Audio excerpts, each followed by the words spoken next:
My brother broke my ribs. Mom whispered, "Stay quiet. He has a future." But my doctor didn't blink.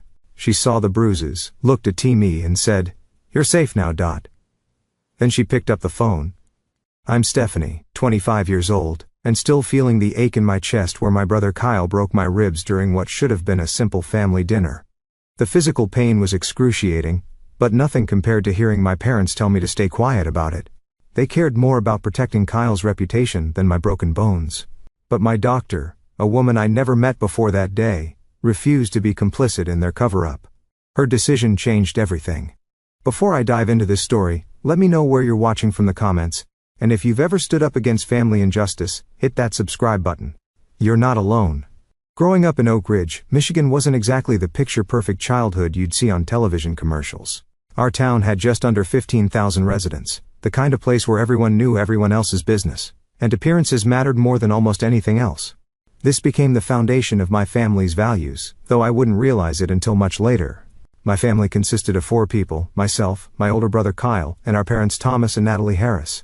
From the outside, we looked like the ideal American family. My father built a successful real estate development company from scratch, and my mother was heavily involved in local charity organizations and social clubs. We lived in a sprawling colonial house in the most prestigious neighborhood in town. We attended church on Sundays, went on family vacations twice a year, and our Christmas cards were professional photo shoots that my mother spent weeks planning. But inside our home the reality was very different, particularly when it came to my brother Kyle. Kyle is 3 years older than me, now 28, and from my earliest memories, he had what my parents called a bit of a temper. This bit of a temper meant that when we were children, he would frequently destroy my toys when he was angry. I had a collection of porcelain dolls my grandmother had given me, and Kyle broke 3 of them during various outbursts. Each time, my parents bought me a replacement and told me to understand that your brother has strong emotions. As we got older, Kyle's aggression evolved from breaking my possessions to breaking my spirit. He would call me names, tell me I was stupid, or criticize my appearance. When I would complain to my parents, they would shake their heads and dismiss it as siblings being siblings. My mother would pat my hand and say, "That's just how brothers and sisters interact, Stephanie. You need to develop thicker skin." Throughout our childhood, it became increasingly clear that Kyle was the favorite. When I brought home straight A's, my accomplishment would be acknowledged with a simple good job, but when Kyle managed to pull a B- and a class he was failing, my parents would take us all out to celebrate at the nicest restaurant in town.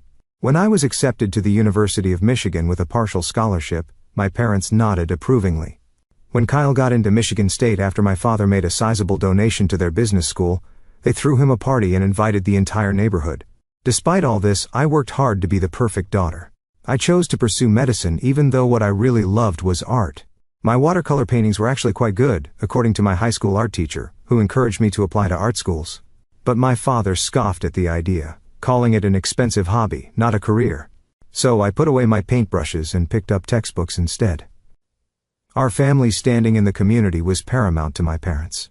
My father's business relied heavily on his reputation and connections. He was on the board of the local Chamber of Commerce, sponsored Little League teams, and made sure his name appeared regularly in the local newspaper for his charitable contributions. My mother was the president of the Garden Club, and organized the annual charity gala that raised money for the Children's Hospital. We weren't just residents of Oak Ridge, we were pillars of the community. The pressure to maintain this image was constant and suffocating.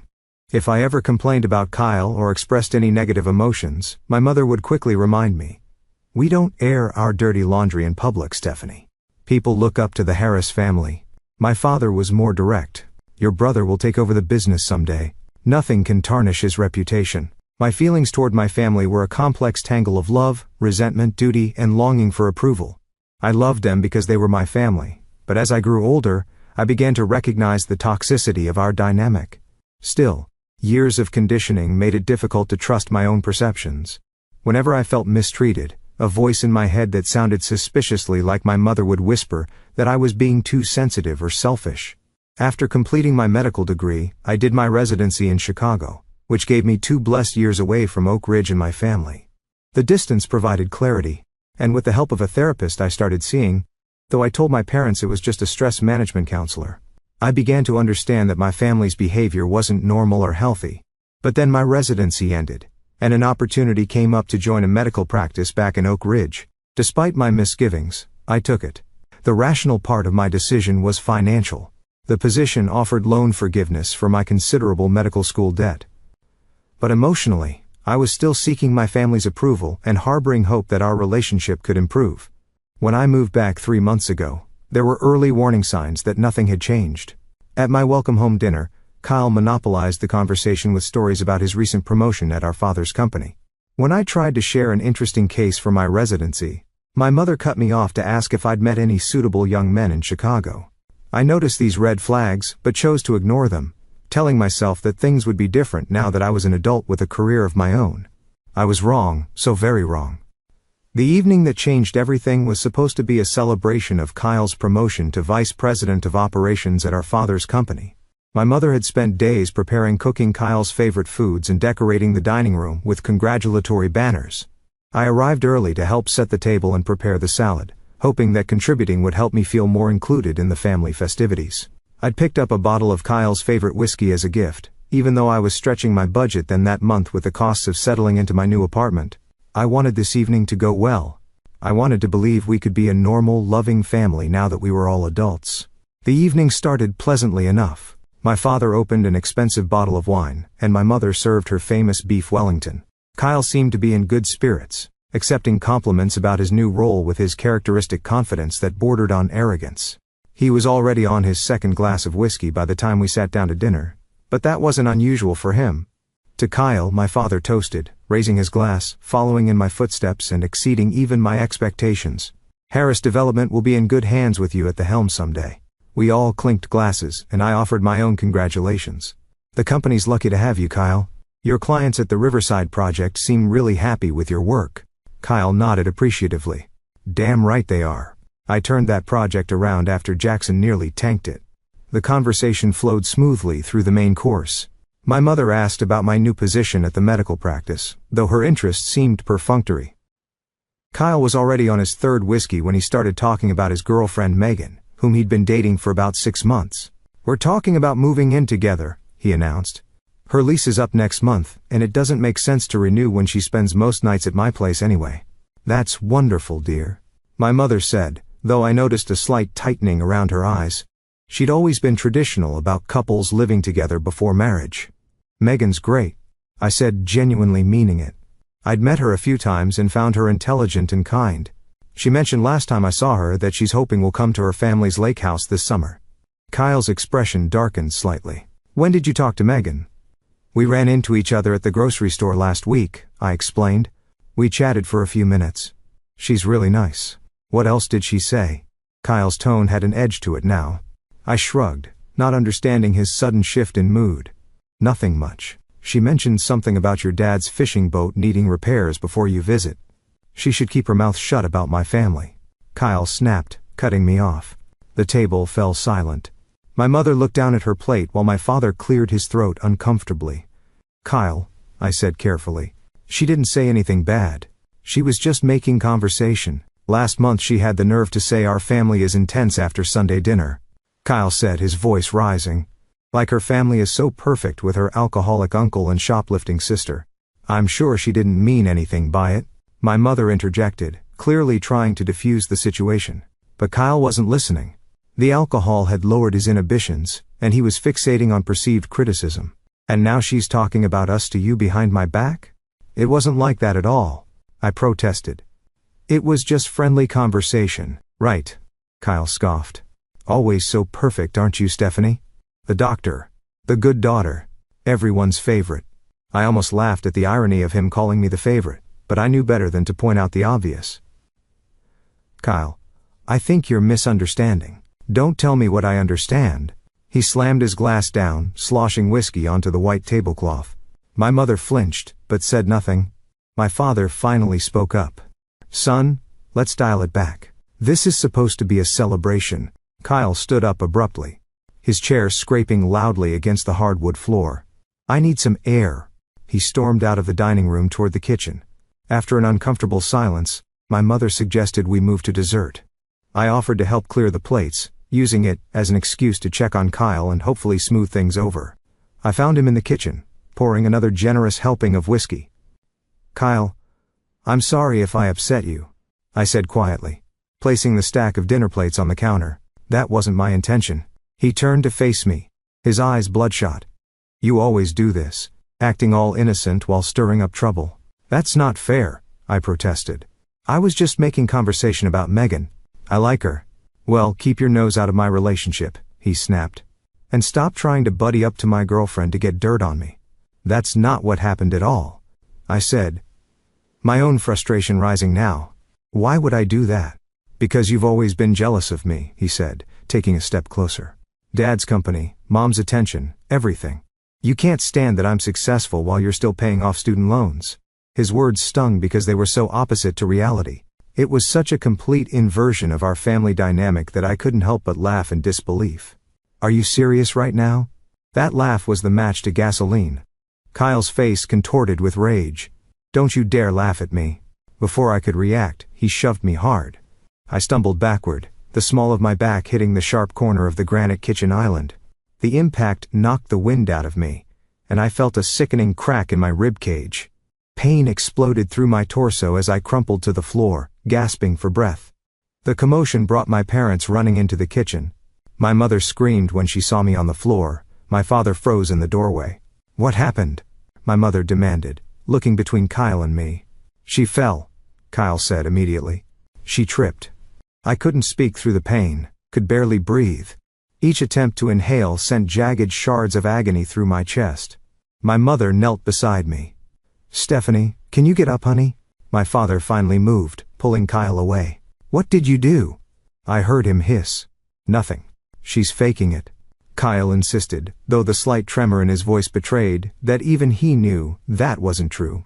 With my mother's help I managed to sit up, though the movement made me cry out in pain. He pushed me. I finally gasped. I hit the counter. My mother's expression flickered between concern and something else, calculation. I'm sure it was an accident, she said soothingly. Kyle wouldn't deliberately hurt you, but he had. And it wasn't the first time, just the most serious. I think I need to go to the hospital, I managed to say between shallow breaths. It hurts to breathe. Let's not overreact, my father said, stepping forward. Take some ibuprofen and rest. If it's still bad tomorrow, we can reassess. I couldn't believe what I was hearing.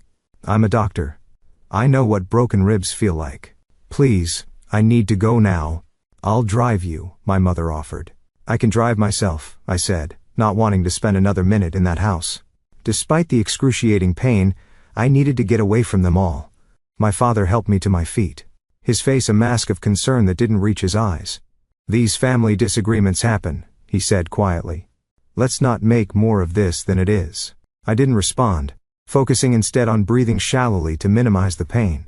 I gathered my purse and keys, refusing further assistance. As I carefully made my way to the door, I heard my father talking to Kyle in harsh whispers. The drive home was agonizing. Every bump in the road sent spasms of pain through my chest. I should have gone straight to the emergency room, but shock and denial pushed me to go home instead. I told myself I'd take some strong painkillers from my personal medical kit and see how I felt in the morning. Part of me still couldn't process what had happened, not just Kyle's violence, but my parents' reaction to it. That night was one of the longest of my life. I couldn't lie down without excruciating pain, so I spent it propped up in a recliner, drifting in and out of uneasy sleep. By morning, the pain had not subsided, and my side was now sporting an angry purple bruise. I could barely move without gasping in pain. I knew then that I couldn't ignore this. I needed medical attention, regardless of what my family wanted. The next morning brought not just physical pain, but the emotional assault of my family's reaction. My phone started ringing at 7:30 a.m., my mother's ringtone. I let it go to voicemail, not ready to speak with her yet. 10 minutes later, she called again. This time, I answered. Stephanie, how are you feeling this morning? Her voice was light, casual, as if she were asking about a mild headache rather than potentially broken ribs. Not good.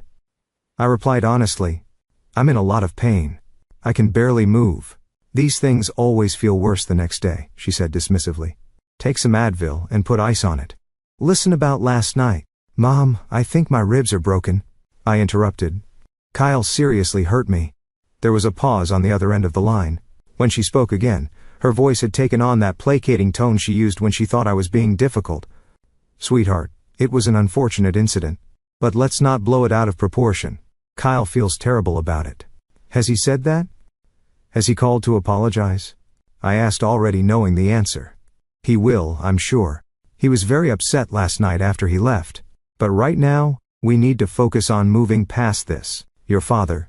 And I think it's best if we just put this behind us. I shifted in my chair, wincing at the stab of pain. Mom, I can't breathe without it hurting. This isn't something I can just put behind me. It's probably just bruised, she insisted. If Kyle had really hurt you that badly, you would have gone to the hospital last night. The gaslighting was so blatant, it would have been laughable if it weren't so infuriating. I'm going to get it checked out today, I told her firmly. Stephanie. Her voice took on a warning tone. I think it's best if we keep this within the family. There's no need to involve outsiders in what was clearly just a momentary loss of temper. Outsiders? Mom, I'm talking about seeing a doctor for medical injury. You know what I mean, she said impatiently. Questions will be asked. Forms will need to be filled out. Things get put on record. Are you seriously asking me not to seek medical attention because it might reflect badly on Kyle? I couldn't keep the incredulity from my voice. I'm asking you to think about the consequences, she replied. Your father's business depends on our reputation in this community. Kyle is positioned to take over eventually. A misunderstanding like this could have lasting repercussions. A misunderstanding. I echoed. He shoved me into a counter and broke my ribs. That's not a misunderstanding. That's assault. Don't use that word, she hissed. Your brother would never assault you. He had too much to drink and there was an accident. These things happen in families, Stephanie. Before I could respond, I heard my father's voice in the background asking for the phone. After a moment of muffled conversation, he came on the line. Stephanie, he said, his business voice in full effect. How are you feeling? Like Kyle broke my ribs, I replied bluntly. He sighed heavily. Your mother tells me you're thinking of going to the doctor. I think that's premature. Give it a day or two to see if it improves. Dad, I am a doctor. I know what broken ribs feel like. Then you also know there's not much they can do for ribs anyway, he countered.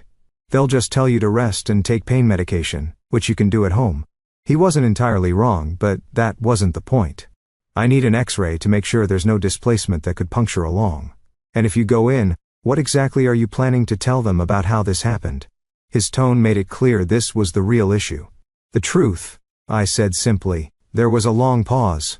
Stephanie, I want you to think very carefully about what you're doing. Kyle has worked incredibly hard to get where he is. His future at the company, his reputation in the community. These aren't things to jeopardize over a momentary lapse in judgment. So his future matters. But my broken ribs don't. Don't twist my words, he said sharply. Of course I care about your health. But there are broader considerations here. Kyle made a mistake, yes, but he doesn't deserve to have his life ruined over it. The conversation continued in this vein for another 10 minutes. My father alternated between minimizing my injury and emphasizing the potential consequences for Kyle and the family's reputation. By the time we hung up, his message was crystal clear. My pain and health were secondary to protecting Kyle and the family image. Less than an hour later, my phone pinged with a text from my mother. Sending a little something to help you feel better. Love you. By noon, a delivery person arrived with an elaborate gift basket containing pain relievers, a heating pad, luxury bath products, and my favorite chocolates. The card read, rest and recover. Family always comes first. Love, Mom and Dad. The gift felt like a bribe, a way to buy my silence. I set it aside, unable to even look at it without feeling sick. Throughout the day, the calls continued. My mother checked in hourly, each conversation circling back to keeping the incident in the family. My father called twice more, his approach becoming increasingly forceful, reminding me of family loyalty and perspective. Around 4 p.m, Kyle finally called. I almost didn't answer, but a part of me wanted to hear what he had to say for himself. Hey, he said, his voice uncharacteristically subdued. Mom said I should call you. No apology. Just an admission that he was calling because our mother told him to, and I prompted. And I guess things got out of hand last night. He continued reluctantly. I had a lot to drink. You broke my ribs, Kyle.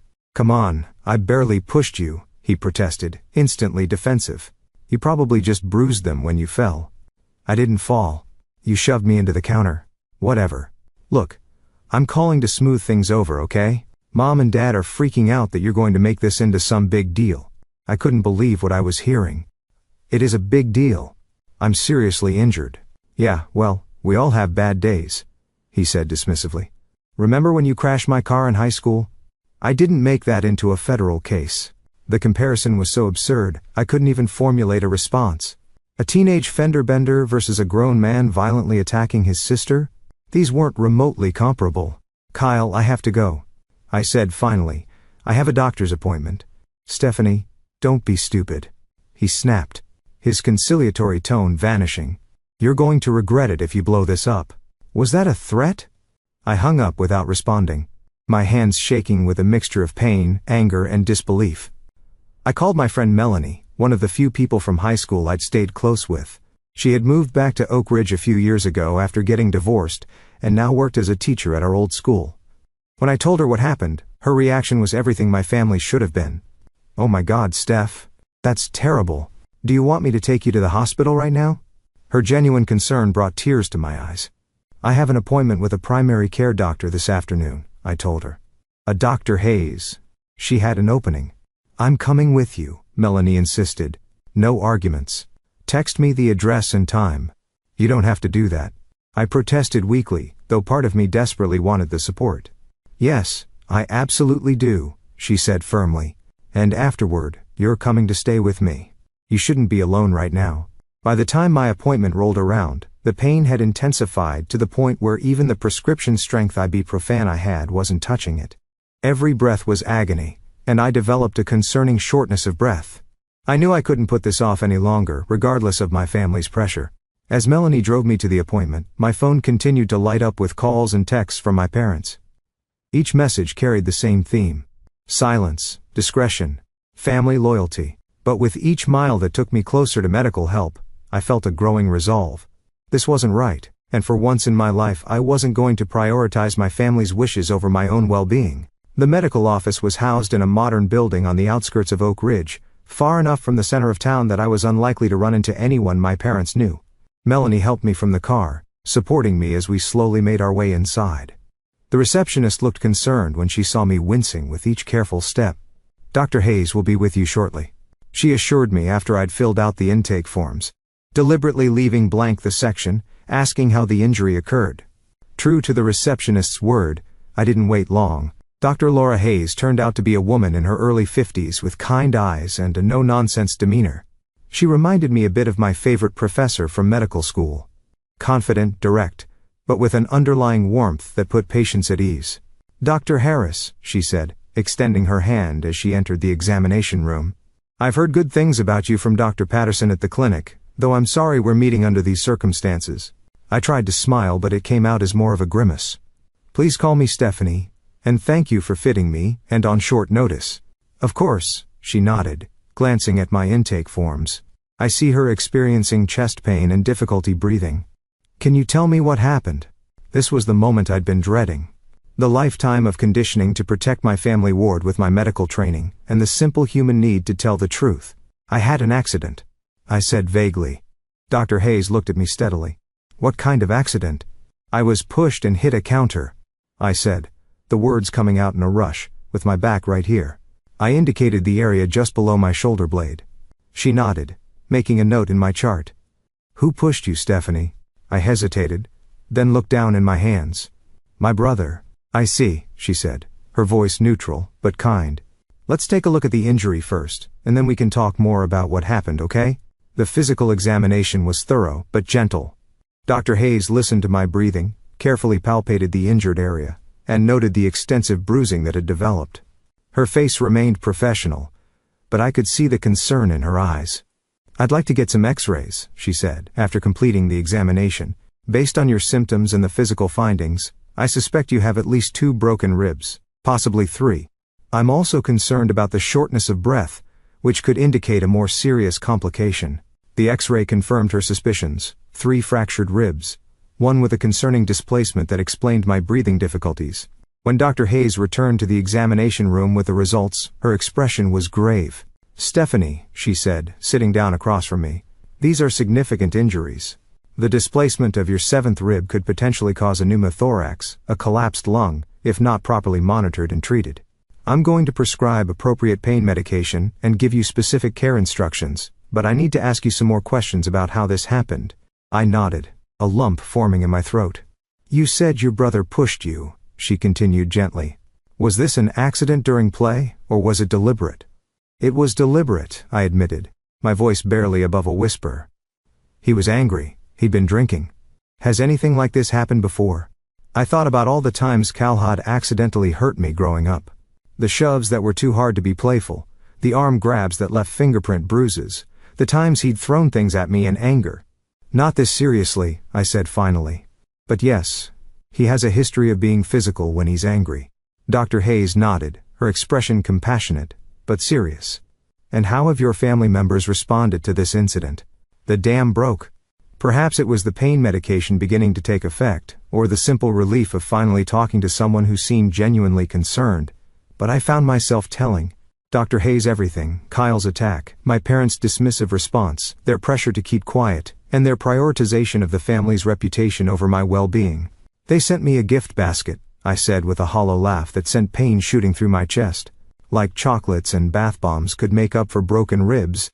And the fact that they care more about how this affects Kyle than how it affects me." Dr. Hayes listened without interruption, occasionally making notes. When I finally fell silent, she put down her pen and looked at me directly. "Stephanie, as a medical professional, I want to be completely transparent with you about my obligations here. What you've described is a case of domestic violence, and in my position, I am a mandatory reporter." My heart sank. "What does that mean exactly?" "It means that I am legally required to report incidents of suspected abuse to the appropriate authorities," she explained gently. "In this case, that would mean filing a report with the police." Panic flared in my chest, competing with the pain from my ribs. "No, you can't do that. My family would." I trailed off, realizing how telling my immediate response was. Would what Dr. Hayes prompted softly, "Be angry, cut you off, continue to prioritize your brother's reputation over your safety." Pull like that, it sounded so clear-cut, but decades of family dynamics aren't easily dismissed. "You don't understand," I protested weakly. "It's complicated." "I understand better than you might think," Dr. Hayes said, surprising me. "When I was in my 20s, my father broke my arm during an argument. My mother begged me to tell the doctors I fell down the stairs, and I did, because I didn't want to tear our family apart. Her candor caught me off guard." "What happened?" 2 years later, he put my mother in the hospital with a concussion and broken jaw," she said simply. "I've spent the last 30 years wondering if I could have prevented that by speaking up the first time." Her words hit me like a physical blow. Was I enabling Kyle's behavior by staying silent? Would he escalate to hurting someone else in the future, perhaps Megan, or eventually his own children? "I understand this is difficult," Dr. Hayes continued. "Family loyalty is deeply ingrained, and the fear of consequences is real. But I want you to consider something. If one of your patients came to you with these exact injuries and this exact story, what would you advise them to do?" I knew the answer immediately. As a doctor, I would urge them to report it, to prioritize their safety, to recognize the signs of an abusive relationship. But applying that standard to myself felt impossible. "What exactly would happen?" I asked finally. "If you report it," Dr. Hayes explained the process clearly, "a report would be filed, and the police would likely want to interview me. I would have the option to press charges against Kyle, though the prosecutor could potentially proceed even without my cooperation based on the medical evidence. There would be documentation of the incident regardless. I'm not going to pretend this will be easy," she said honestly. "Based on what you've told me about your family, there will likely be significant pushback. But I also want you to know that there are resources available to help you through this process. I can connect you with a victim advocate who can explain your options and support you every step of the way." I sat in silence for a long moment, weighing my options. The thought of going against my family filled me with dread.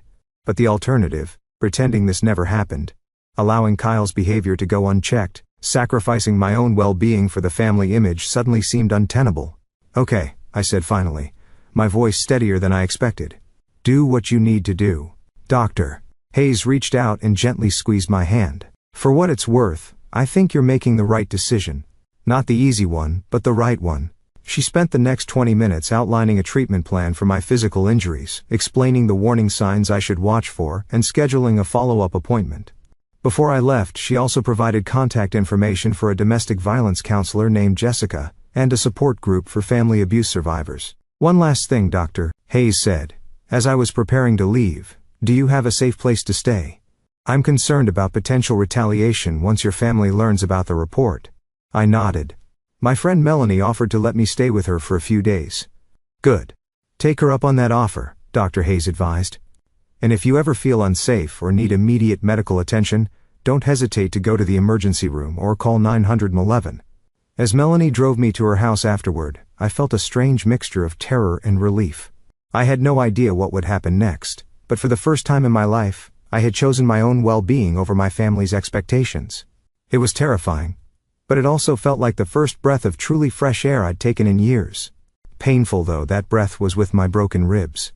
The repercussions began sooner than I expected. I had barely settled into Melanie's guest room when my phone exploded with notifications. The local police department had contacted my parents and Kyle for their side of the story, and they were livid. My father's voicemail was coldly furious. Stephanie, call me immediately. I cannot believe you would do this to your brother, to this family. We raised you better than this.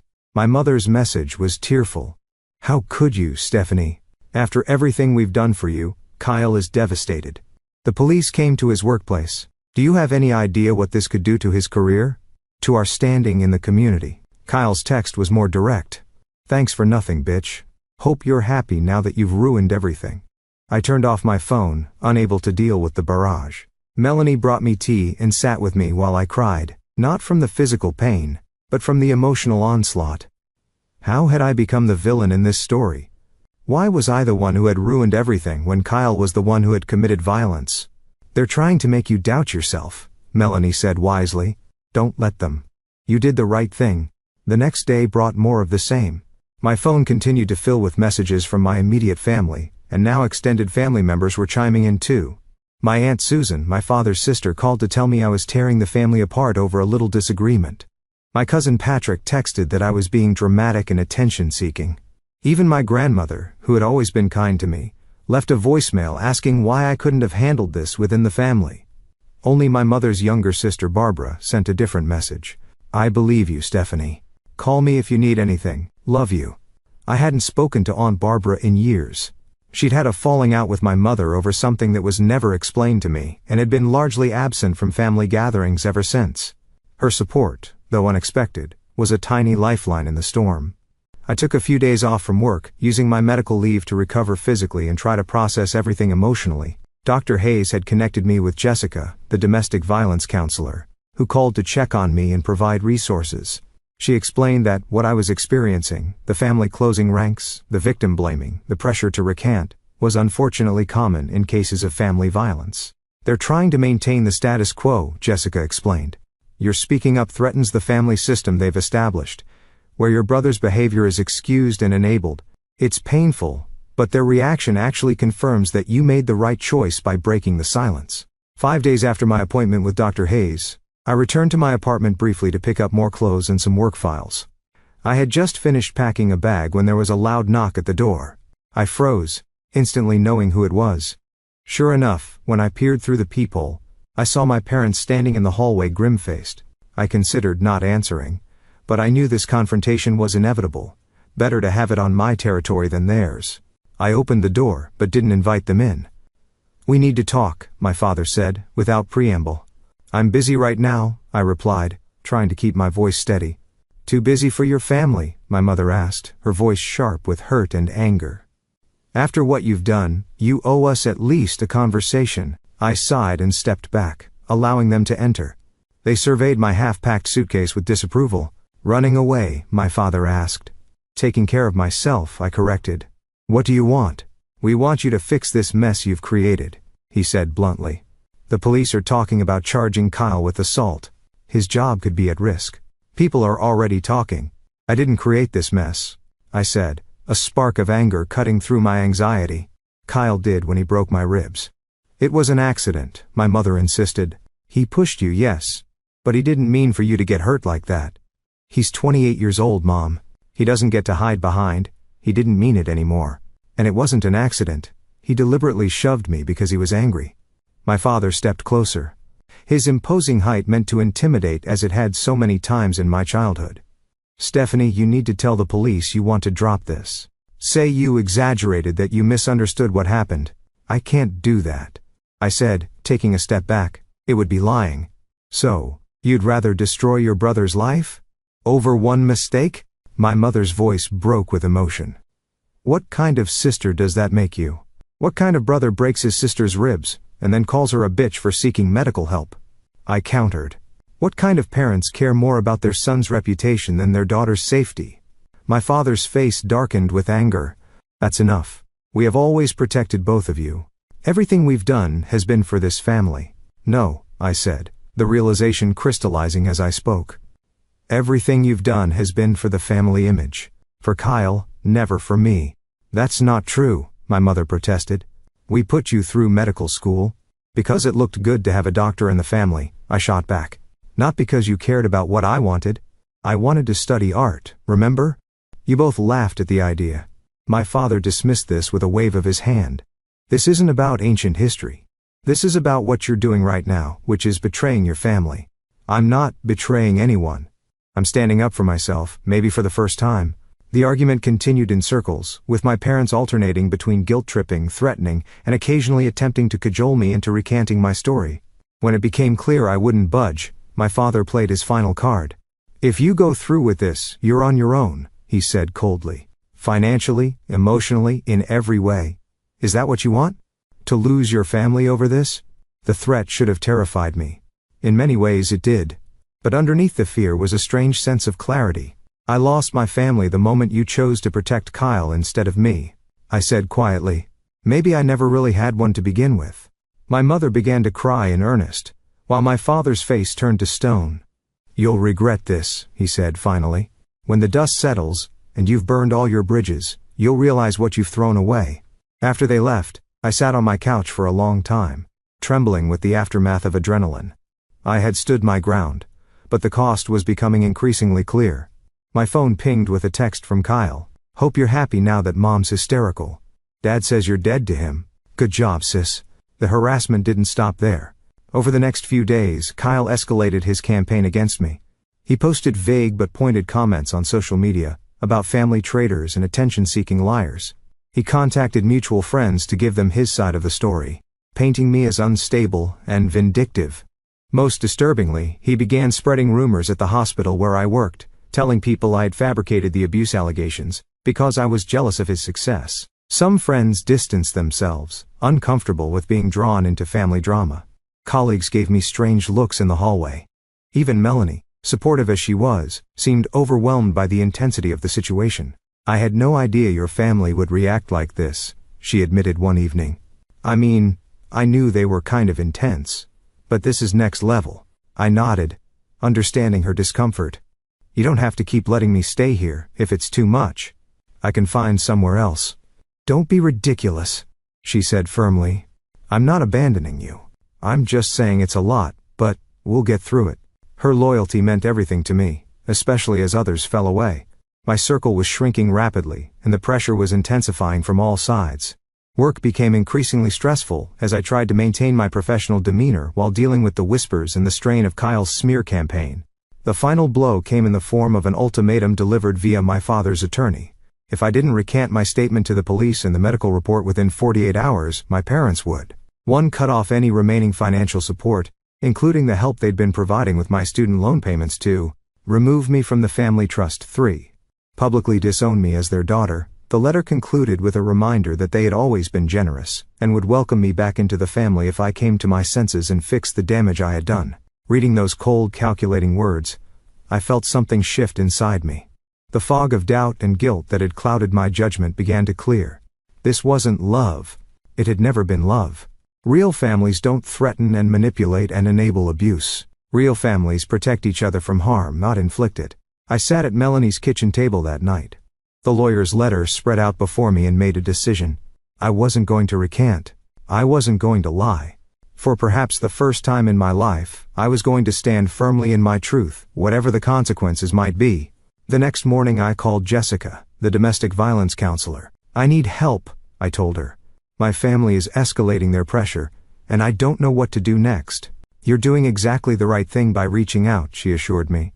Let's talk about some practical steps to protect yourself and build a support system that doesn't include your biological family. That conversation became the first step in my journey toward true independence, not just financially, but emotionally and psychologically as well. It was terrifying to face the future without the family I'd always known, but as I would soon discover, it was also the beginning of a profound liberation. 2 weeks after my appointment with Dr. Hayes, I returned for a follow-up. The physical healing had begun.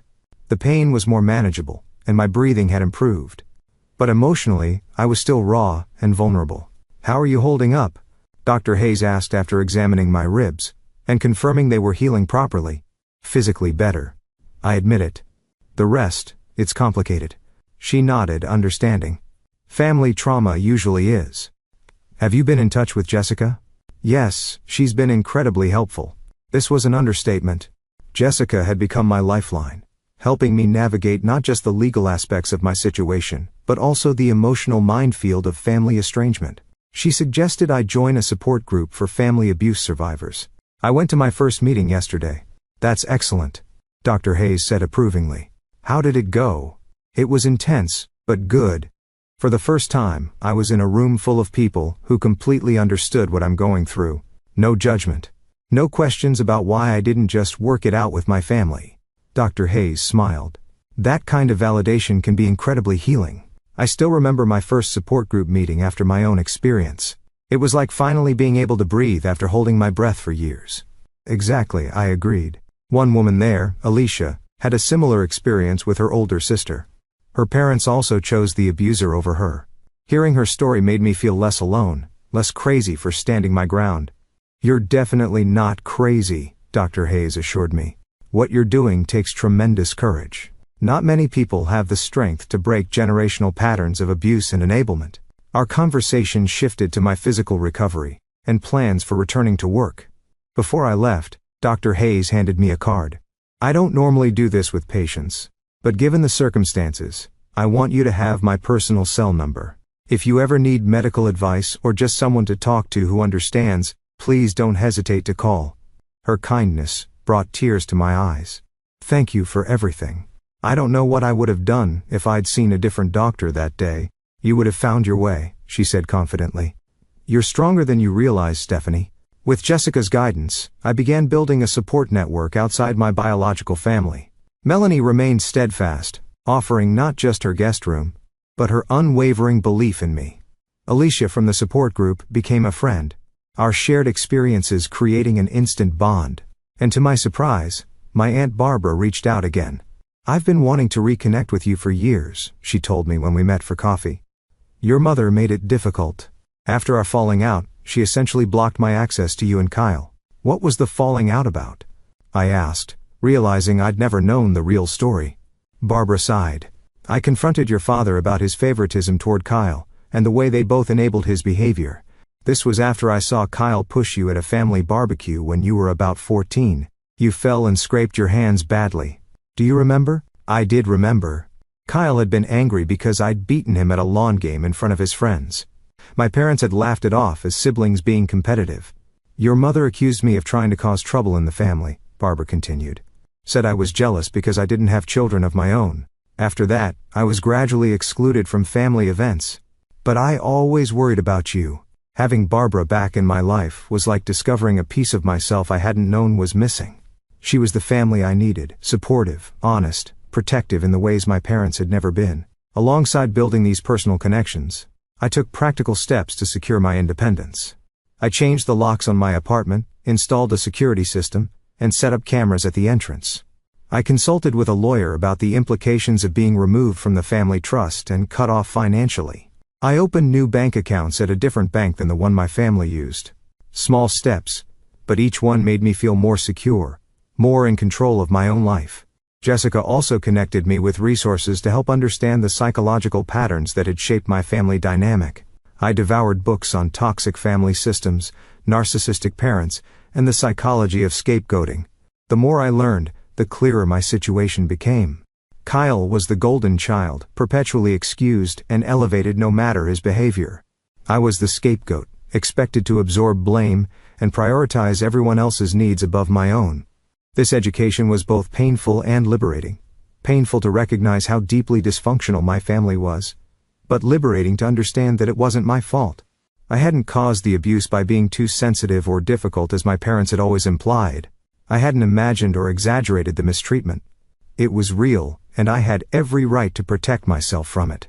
The most challenging aspect of this new knowledge was learning to set and maintain boundaries. My entire life had been built around accommodating my family's demands and expectations. Standing firm in the face of their pressure went against decades of conditioning. Think of boundary setting as a muscle, Jessica advised during one of our sessions.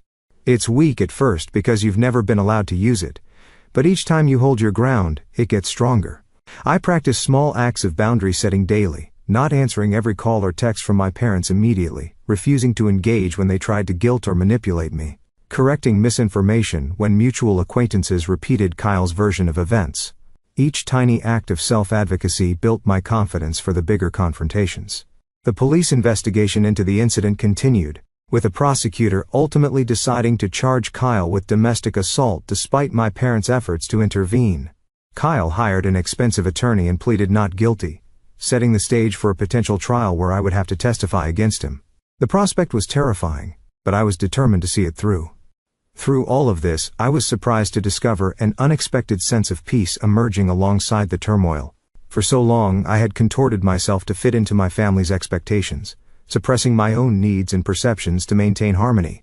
Now, despite the external chaos, I was beginning to feel an internal alignment I had never experienced before. My thoughts, feelings, and actions were finally in congruence. I was living in my truth, painful though it was. My support group became a sanctuary, where I could express my fears and doubts without judgment.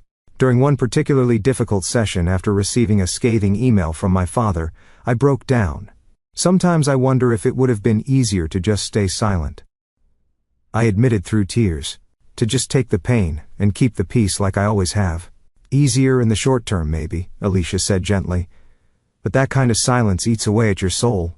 Trust me. I tried it for years. An older woman named Ruth nodded in agreement. I stayed silent about my brother's abuse for 40 years. By the time I finally spoke up, I'd lost myself so completely I didn't know who I was anymore. You're doing the hard work now, but you're saving yourself decades of invisible pain. Their words stayed with me, a talisman against the doubt that still sometimes crept in during weak moments. I was doing the hard work now. I was breaking a cycle that could have continued for generations. I was choosing truth over comfortable lies, health over dysfunction, reality over illusion. 6 weeks after the incident, I felt strong enough to return to my own apartment full-time. Melanie helped me sage the space, a ritual cleansing she swore by, and we rearranged the furniture to create a fresh start. My parents' gift basket had long since been donated to a women's shelter, removing that symbol of their manipulative support. That night, alone in my own space for the first time since everything had happened, I took out my watercolors, in use since college, and began to paint. The image that emerged wasn't planned. A small bird with a broken wing, but surrounded by light, beginning to heal. As I lost myself in the creative process that had once been my passion, I felt something shifting, opening, releasing within me. I was not just surviving this ordeal. In some profound way, I was being transformed by it. 6 months passed, bringing changes I could never have anticipated when I first sat in Dr. Hayes' examination room with broken ribs and a broken heart. The physical healing was complete. My ribs had mended without complications, leaving only the faintest ache during changes in weather to remind me of the injury. The emotional healing was an ongoing process, but one marked by remarkable progress. I had moved to a different neighborhood, a small but significant act of reclaiming my independence. My new apartment was brighter, with large windows that flooded the space with natural light and a spare bedroom I had converted into an art studio. Paintings in various stages of completion lined the walls, evidence of my rekindled passion for creating. Throughout these months, my family situation had evolved in painful but necessary ways. After multiple attempts at reconciliation on their terms, which always involved me recanting my exaggerated version of events and apologizing to Kyle, I had requested a meeting with clear conditions. It would take place on neutral ground with a family counselor present, and with the understanding that I would not be gaslit or pressured to change my story. Surprisingly, they agreed. Perhaps they thought they could still convince me in person, or maybe they were feeling the social consequences of our estrangement in a community where appearances mattered so much. The meeting took place at the counselor's office on a crisp fall afternoon. My parents arrived dressed immaculately as if for church, their expressions a careful blend of concern and restraint. Kyle came separately. His usual confidence dimmed somewhat by the pending legal case against him, which had been delayed by procedural issues. The counselor, Dr. Morgan, established ground rules for our conversation: no interrupting, no name-calling, using I statements rather than accusations. My parents nodded agreeably, though I could sense their impatience with what they probably viewed as unnecessary formality. "Stephanie," Dr. Morgan began, "would you like to start by sharing what you hope to achieve from today's meeting?" I took a deep breath, centering myself as I practiced. "I want clarity and honesty about what happened and what happens next. I want acknowledgement of a harm that was done to me, both by Kyle's actions and by response to them. And I want to establish boundaries for any future relationship we might have." My mother frowned slightly at the word boundaries, but remained silent. My father shifted in his seat, already uncomfortable with the direction of the conversation. Thomas and Natalie, Dr. Morgan, turned my parents. "What are your hopes for today?" My father cleared his throat. "We want our family back together. This division has gone on long enough. We want to put this unfortunate incident behind us and move forward." "It wasn't an unfortunate incident," I said quietly, but firmly. "It was assault. Kyle broke 3 of my ribs and then called me a bitch when I sought medical help. You both pressured me to lie about my injuries and prioritize his reputation over my physical safety." "Stephanie, you know that's not how it happened," my mother began, her voice taking on the placating tone I'd grown to recognize as the prelude to gaslighting. "Actually, Mom, that is exactly how it happened," I countered. "And this pattern of denying reality is precisely why we're sitting here today." Dr. Morgan gently redirected the conversation, asking each of us to express our feelings without disputing each other's experiences. What followed was 2 hours of painful but necessary truth-telling. My parents continued to minimize and deflect, though with less conviction than before. Kyle offered a superficial apology that focused more on the inconvenience the situation had caused him than on the harm he had inflicted. "I'm sorry things got out of hand," he said, not quite meeting my eyes. "I never meant for you to get seriously hurt, but you have to admit, going to the police was an extreme reaction." "Was it?" I asked, maintaining my composure despite the anger bubbling beneath the surface. "If a stranger had broken my ribs, would reporting it be extreme? Why should you be held to a lower standard of behavior because we're related?" He had no good answer for that. By the end of the session, it was clear that while my family was willing to have me back in their lives, they were not truly willing to acknowledge the dysfunction that had led to our estrangement. They wanted reconciliation without accountability, forgiveness without change. As we prepared to leave, my father made one final appeal. "Stephanie, we miss you. Despite everything, we're still your family. No one will ever love you like we do." I looked at him for a long moment, seeing him clearly perhaps for the first time. "That's the problem, Dad. The way you love is conditional and harmful. I deserve better. We all do." Walking out of that office, I felt an unexpected lightness. I had faced my greatest fear, permanent estrangement from my family, and discovered it wasn't as terrifying as I had imagined. In fact, the prospect of continuing to accept their version of love now seemed far more frightening than building a life without them.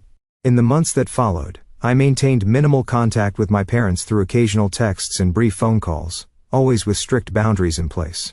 Kyle and I had no direct communication outside of necessary legal interactions.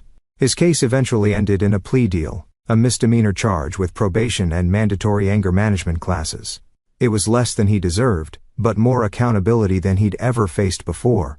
Professionally, my life took unexpected turns.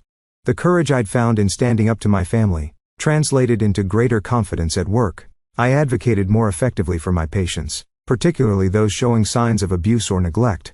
My colleagues noticed the change, and I was offered a leadership position on a new community health initiative focused on domestic violence prevention and intervention. This work brought me into regular contact with Dr. Hayes, who became both mentor and friend. During one of our meetings to discuss the initiative, I finally found the words to express my gratitude. "I wrote you a letter," I said, handing her an envelope, "to thank you for what you did that day, for seeing what was happening and having the courage to do something about it." She accepted the letter with a warm smile. "I was just doing my job, Stephanie." "No," I shook my head. "You did more than that. You showed me what true professional integrity looks like. You were willing to make a difficult choice because it was the right one, not the easy one. That's the kind of doctor I want to be." Our work together on the initiative became one of the most rewarding aspects of my professional life. We developed training programs for medical professionals to better recognize and respond to signs of abuse, created resources for patients, and built partnerships with local support services. Each person we helped felt like a small redemption of my own experience. My personal life flourished as well. The support group that had been my lifeline in the early days became a community where I both received and offered healing. Alicia and I started a monthly gathering for survivors to share art, poetry, and stories as part of their recovery process. Melanie remained my closest friend, her loyalty during my darkest days, cementing a bond that felt more like family than many blood relationships. And speaking of family, Aunt Barbara became a central figure in my life. Her home became my holiday destination, her wisdom a guide through the complex emotions of creating a new kind of family when the original one had failed. Through her, I connected with cousins I'd barely known growing up, discovering relationships untainted by the dynamics that had poisoned my immediate family. Most surprisingly, I began dating again after years of focusing exclusively on my career. Daniel, a kind and thoughtful architect I met through a community art class, showed me what healthy communication and respect looked like in a romantic relationship. Our connection developed slowly, built on friendship and mutual values, rather than the desperate need for approval that had characterized my previous relationships. On the anniversary of my appointment with Dr. Hayes, I took myself on a solo retreat to a cabin by a lake. I brought my paints, journal, and a stack of books intending to reflect on the year's journey. Sitting on the dock at sunset, watching the light play across the water, I wrote in my journal. A year ago today, I was broken in more ways than I knew. My ribs were fractured, but so was my sense of self, my understanding of love, my belief in my own perceptions. I thought speaking the truth would destroy me, that I couldn't survive without the family that had both shaped and distorted me. I was wrong. The truth didn't destroy me, it rebuilt me, stronger than before. I learned that all love doesn't demand silence about abuse. Real family, whether bound by blood or by choice, lifts you up rather than holding you down. Real strength isn't enduring mistreatment, it's having the courage to say no more. I don't know what the future holds. The relationship with my parents remains complicated and limited. Kyle and I may never reconcile. There are still days of grief and doubt. But for the first time in my life, I'm building a foundation based on truth rather than pretense, on authentic connection rather than obligation, on self-respect rather than self-sacrifice. That feels like victory, that feels like healing, that feels like home. As I sit here writing this, I wonder how many of you have faced similar crossroads in your own families. Have you ever had to choose between peace and truth, between family loyalty and self-preservation? I'd love to hear your stories in the comments below. If my experience has helped even one person feel less alone or more empowered to seek help, then sharing it has been worthwhile. Please like this video if it resonated with you, subscribe for more stories of healing and transformation, and share it with someone who might need to hear that they deserve better. Remember, sometimes the family we create is more healing than the one we were born into. Thank you for listening. Take care. Good luck.